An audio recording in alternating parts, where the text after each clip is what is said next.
Aux États-Unis, suite de la rencontre israélo-américaine, Barack Obama reçoit le Premier ministre Benjamin Netanyahou. Au menu des discussions, comme la veille déjà, le programme nucléaire iranien et à nouveau, le président américain avance la solution diplomatique. Israël dit vouloir rester maître de son destin face à la menace posée par Téhéran. Alors cette question se pose, pourquoi Israël n'a toujours pas lancé d'attaque préventive contre l'Iran? Il en est régulièrement question, plus encore ces dernières semaines, mais l'opération n'est pas sans risque. Explication Michel Beuret.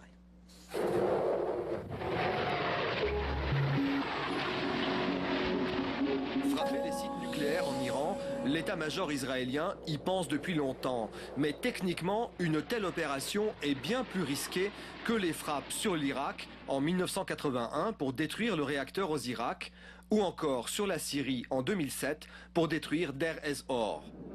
En 2009, des experts américains et français ont publié une étude montrant toute la difficulté logistique à frapper un pays distant de 1600 km. Premier scénario, une attaque aérienne, complexe à mettre en place, et 3 itinéraires possibles. Le premier, le plus court, passerait par la Jordanie et l'Irak, mais viole l'accord de paix signé avec la Jordanie en 1994.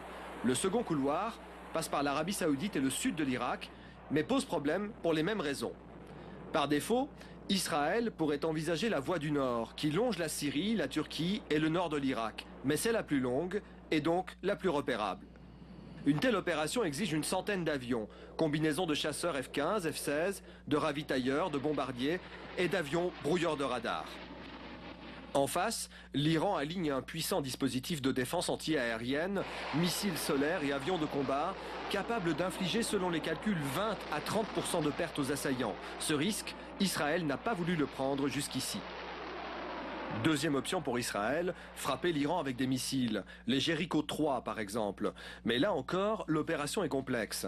D'abord, le dispositif nucléaire iranien est dispersé à travers un immense territoire. Pour atteindre toutes les cibles, il faudrait une quarantaine de missiles. Des missiles dont la précision n'est pas certaine pour assurer le succès des tirs. Faute de frapper partout, Israël peut concentrer ses tirs sur le dispositif central. Mais là encore, des problèmes émergent. Beaucoup de sites sont souterrains et fortifiés. Certains enfouis à près de 100 mètres sous terre. Même dans l'hypothèse où Israël atteindrait ses cibles, les conséquences seraient désastreuses. L'explosion de la centrale nucléaire de Bushehr contaminerait des centaines de milliers d'Iraniens et d'habitants des États voisins. Attaqué, l'Iran peut aussi riposter sur Israël par des tirs de missiles à tête conventionnelle, les Shebab 3. Au sud Liban, ses alliés du Hezbollah disposent de 40 000 roquettes environ. Tirées sur Tel Aviv, toutes ne pourront pas être interceptées. Enfin, l'Iran peut bloquer le détroit d'Ormuz où passe 40% du pétrole mondial, ce qui aggraverait la crise internationale. Au final, le succès d'une attaque israélienne préventive est loin d'être certain. Mais cette attaque plongerait à coup sûr le monde dans une nouvelle guerre et renforcerait la conviction de l'Iran dans son projet nucléaire. En Syrie, l'armée poursuit le bombardement de Rastan et a lancé une offensive à Yabroud. Bilan, au moins 6 morts. Le régime fait fi de la pression diplomatique. Kofi Annan, émissaire des Nations Unies et de la Ligue arabe, est attendu samedi à Damas. Et puis la responsable des opérations humanitaires de l'ONU se rend sur place ce mercredi. Valérie Amos espère obtenir un accès sans entrave aux blessés. Autre grand titre de l'actualité, le choc à Brazzaville au lendemain de l'explosion d'un dépôt de munitions. Le bilan de la catastrophe est très lourd, plus de 150 morts et des centaines de blessés. Un bilan encore provisoire, c'est tout un quartier qui a été dévasté par le souffle des explosions. Toute la journée, des milliers de personnes ont fouillé les ruines de leur maison. Karine Barzégar. Au milieu des décombres, les habitants du quartier de Mpila tentent de retrouver quelques biens, sauver le peu qu'il reste à sauver. Mais ils tombent surtout sur des débris de munitions. Voici un BM-21 qui a bousé tout ce et qui a tué les gens. Des bombes, des obus, des roquettes. L'arsenal du camp de blindés de Brazzaville. L'explosion dimanche matin du dépôt de munitions du camp a littéralement soufflé tout le quartier. Ça a saccagé toutes les maisons, tous les quartiers d'Mpila. Ça, c'est tout un quartier d'Mpila. Donc, le quartier d'Mpila vraiment a vécu vraiment énormément, vraiment catastrophique. Donc, même ici, même à l'intérieur, comme vous voyez là. Donc là, si on fouille bien, il y a parfois des corps là-dedans à l'intérieur. Le bilan s'élève à 150 morts et 1 millier de blessés. Les hôpitaux de la ville sont débordés et les autorités font état d'au moins 3000 sans-abri, dont des dizaines d'enfants séparés de leurs parents. Nous avons peur aujourd'hui, nous avons peur même. Nous avons perdu des mamans, des grands-mères, nos enfants. Comment un incendie a-t-il démarré dans un dépôt rempli de munitions? Le gouvernement privilégie la thèse de l'accident. Un court-circuit serait à l'origine de l'incendie. Naturellement, une enquête sera ouverte, mais pour l'heure, nous devons dire que depuis un peu plus de 2 ans, nous avons pris la décision de sortir des casernes du centre de la ville. Pourtant, le régiment de blindés de Pila et ses dépôts de munitions n'avaient pas été déménagés. Lundi soir, des sources militaires évoquaient le risque de la propagation des incendies à un deuxième dépôt de munitions à Brazzaville. Les primaires républicaines aux États-Unis, à la veille du Super Tuesday, coup de projecteur sur l'Ohio. C'est l'un de ces États clés pour remporter la présidentielle de novembre. C'est aussi une région industrielle en pleine reconversion. Au cœur de la vallée de l'acier, où le chômage est endémique, les démocrates n'ont plus la cote auprès des ouvriers et les républicains gagnent du terrain. Reportage, Yvan Couronne. Pour filmer des bâtiments abandonnés et des terrains vagues à Steubenville, il ne faut pas chercher longtemps. Dans les années 50, cette ville de l'Ohio était cernée d'aciéries et comptait 2 fois plus d'habitants. Et puis les crises et les délocalisations ont tout fait fermer.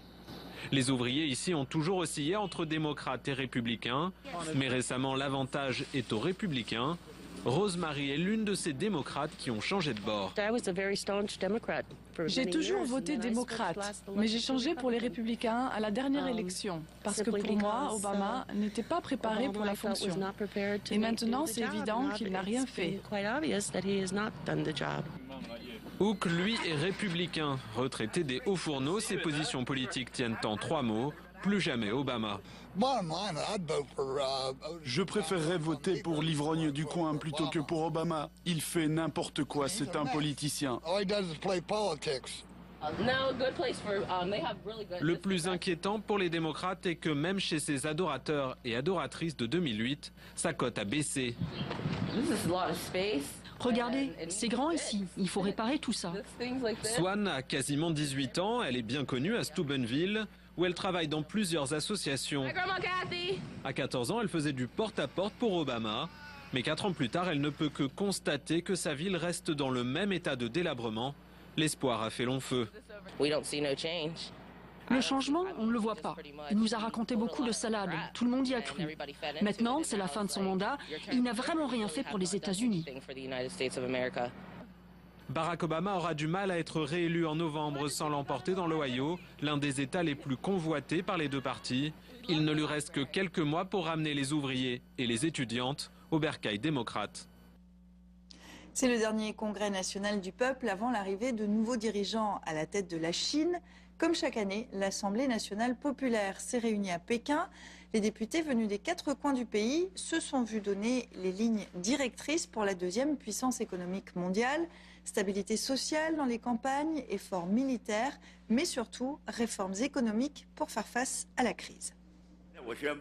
Je déclare ouverte la 5e session du 11e Congrès national du peuple de la République populaire de Chine. 3000 délégués en costume d'apparat réunis au Palais du Peuple de Pékin pour le traditionnel discours de politique générale du parti. À la tribune, le Premier ministre Wen Jiabao pour un discours fleuve de 2 heures pour présenter les nouveaux défis de la Chine. Nos objectifs principaux pour le développement économique et social cette année sont les suivants. Une hausse de 7,5% de la croissance, la création de 9 millions d'emplois, le maintien du taux de chômage urbain en dessous de 4,6% et une inflation à moins de 4%. Face à la crise économique mondiale, la Chine revoit donc à la baisse sa croissance, qui reste tout de même autour des 8%. Le Premier ministre chinois confirme aussi sa volonté de relancer sa politique de réformes économiques, ralentie depuis quelques années. Mais il reste toujours des données immuables, comme l'importance accordée à la défense du pays. Pour que nos forces armées puissent accomplir les missions d'importance historique à cette étape du XXIe siècle, nous devrons renforcer leur esprit révolutionnaire, promouvoir leur modernisation et leur mise à niveau. Pour cela, Pékin va augmenter de plus de 11% le budget de la défense et celui de la police, soit 80 milliards d'euros dédiés aux forces de l'ordre. Une dépense nécessaire pour faire face aux conflits sociaux provoqués notamment par des expropriations abusives dans les campagnes chinoises. Au Kenya, plusieurs ethnies se sont rassemblées pour une cérémonie bouddhiste, la première en Afrique. Les chefs spirituels venus du Japon pour l'occasion espèrent réconcilier des tribus en conflit depuis des générations. Reportage Will Davis, Tiffaine Honoré. Image étonnante de ces jeunes de l'ethnie Nyamp, dansant devant un gigantesque Bouddha. De leur côté, les aînés de la tribu des Turkana bénissent la terre. Ces tribus africaines se préparent à accueillir l'un des plus grands leaders spirituels japonais, Shinzo Ito, qui annonce le début de la cérémonie bouddhiste du feu et de l'eau, une cérémonie millénaire célébrée pour la première fois en Afrique. Comme la flamme pure qui a été allumée ici, continuons de réchauffer les cœurs de chacun.